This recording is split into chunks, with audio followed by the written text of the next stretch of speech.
Ya, jika kita berbicara tentang gaji, maka pemberian gaji bagi pekerja migran Indonesia yang tinggi atau yang besar itu menjadi pengaruh seseorang untuk memutuskan memilih bekerja ke luar negeri. Bukan apa-apa, ya kita rasional saja ya. Ketika kebutuhan hidup kita besar, pasti kita menginginkan untuk pemenuhan, dan itu hanya bisa dipenuhi dengan uang. Uang dihasilkan dari ketika kita bekerja, dan ketika kita bekerja memperoleh penghasilan yang besar, itu otomatis bisa memenuhi kebutuhan atau pengeluaran hidup kita.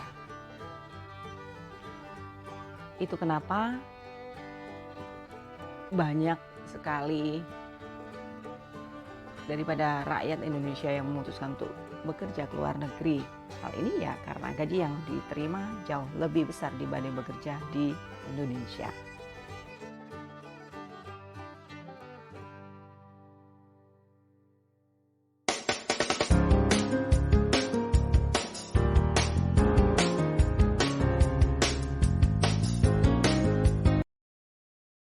Nah, menurut Bank Dunia, PMI dapat menghasilkan hingga 6 kali lipat gaji dibandingkan dengan bekerja di tanah air. Ini ditulis oleh akun Instagram resmi BP2MI di Jakarta hari Jumat kemarin ya. Tanggal 24 September 2021. Kemudian, tunjangan yang diberikan kepada pekerja besar serta pengetahuannya dan pengalaman yang tidak akan didapatkan di tanah air juga menjadi tawaran yang menarik bagi anak muda, khususnya untuk bekerja ke luar negeri. Berikut versi BP2MI 3 negara yang memiliki gaji tertinggi buruh migran Indonesia. Ini seperti yang telah dirangkum oleh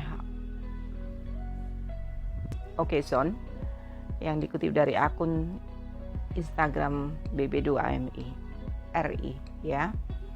Oke, yang pertama adalah Jepang.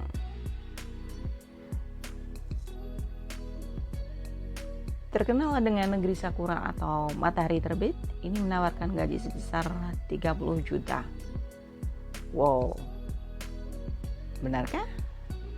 Nah, peluang kerjanya apa saja sih di sana? Itu bisa sebagai perawat, kangkosi ya, dan perawat orang tua, atau kalau semisalkan bahasa Inggrisnya adalah caretaker. Tetapi yang saya ketahui dari pengalaman kawan-kawan yang berbagi di internet ataupun dari informasi yang saya peroleh di website itu, di Google itu, proses ke Jepang itu tidak mudah ya kawan-kawan. Ya karena apa? Karena salah satunya adalah karena peminatnya itu bluetak, sedangkan channelnya itu atau slotnya itu tidak sebanding dengan peminatnya. Jadi bisa dibayangkan ya, kalau satu lubang kecil itu dimasukin oleh banyak jarum, susah banget kan, kebayang seperti itu. Jadi ya dari proses yang tidak gampang, juga biaya yang tidak murah, itu peluang kerja lowongan kerja di Jepang itu tetap banyak peminatnya. Karena salah satunya karena alasan gaji yang besar, meskipun publik juga tahu, setidaknya CPMI juga tahu bahwa risiko kerja di sana itu juga tidak gampang ya. Saya dulu punya beberapa teman di via internet yang kemudian ketemu online kemudian menjadi ketemu offline. Mereka juga sharing bahwa di Jepang itu harus siap mental, bener mental, karena mereka terkenal disiplin ya, etos kerjanya itu disiplin, cepat, bersih. Nah, itu salah satu tuntutan dari perusahaan Jepang. Jadi ketika teman-teman mempunyai niat untuk ke Jepang, ya teman-teman harus siapkan mental dulu. Sebenarnya ini hampir sama dengan di Korea ataupun di Taiwan ya. Setiap di luar negeri itu pasti kondisi pekerjaan itu akan berbeda dengan di Indonesia. Jadi kalau mungkin di Indonesia kita masih bisa slow, tapi kalau di negara lain itu tuntutan perusahaan adalah mereka menginginkan pekerja yang satset, yang disiplin, yang cerdas, yang memiliki semangat kerja besar, mau belajar, dan banyak lagi. Itu yang pertama. Kemudian peringkat yang kedua disusul oleh Korea Selatan.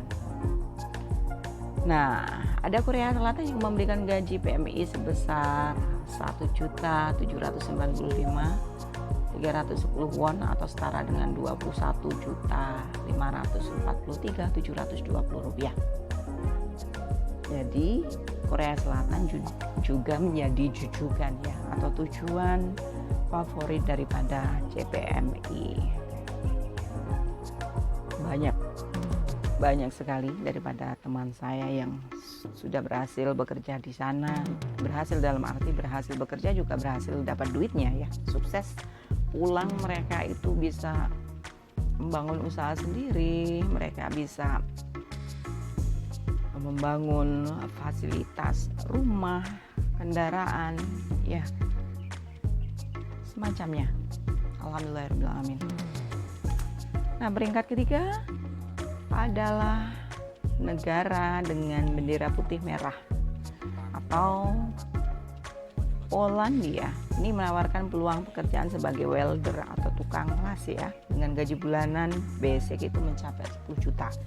Saya katakan basic, kalau berarti basic berarti potensi untuk bergaji lebih besar daripada itu ada ya, sangat besar. Itu kalau teman-teman punya lemburan, punya pengalaman kerja mungkin sudah tinggi, jadi posisi pekerjaan di tempat atau perusahaan tempat kalian bekerja itu juga sudah berbeda, dan ini mungkin jadi bahan pertimbangan bagi perusahaan di Polandia untuk mempekerjakan kalian, untuk menggaji kalian dan memberi fasilitas yang lebih baik tentu saja. Nah, dari ketiganya teman-teman tertarik yang mana? Apakah kalian tertarik?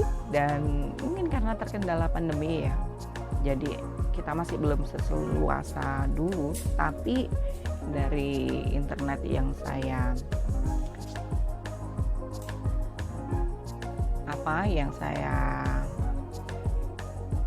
jelajah itu ada juga informasi dari beberapa teman yang di Polandia yang mereka masih tetap bisa bekerja.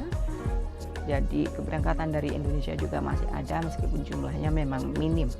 Dan Jepang juga sudah dibuka. Nah, sekarang cuma tinggal Korea Selatan ini yang masih menunggu ya.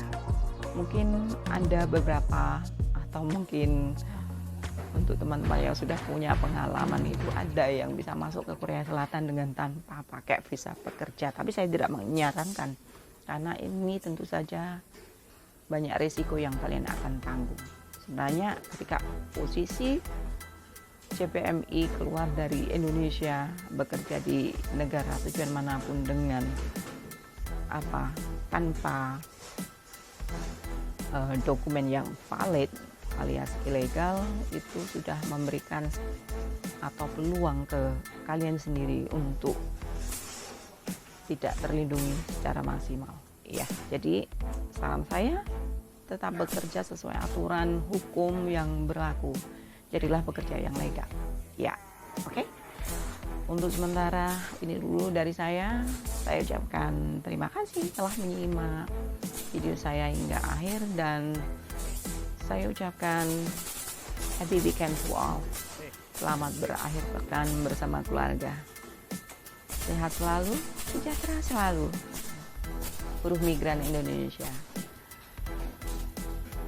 Salam sehat, kaya, bahagia dan berkah dari saya, Anjani Utami di Taipei, Taiwan, Republic of China.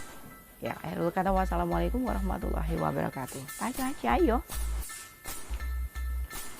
Semangat.